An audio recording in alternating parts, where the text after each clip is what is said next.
brániaceho Filipa Mielkeho ukazuje formu, ktorú posledný týždeň má. Čistej gólovej šance. Samuel Štefánik počkal na vhodný moment, ukázal v Mikelige dať dvojciferný počet gólov.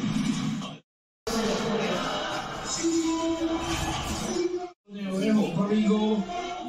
20. minúte lepším tímom na ihrisku a nezaslúži si prehrávať. V minulej sezóne na svojho Protiváš 14 výhodne si počkal na Rahima Ibrahima, tak aby nebol v offsideovom postavení. Markovič už nemohol robiť nič.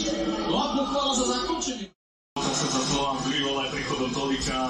Dokázal na Slovane, že vie byť takým žolíkom z lavičky. Slúži mu k úcti, že keď príde aj na to ihrisko, že sa snaží podať čo najlepší výkon a odmenou bol tento gól.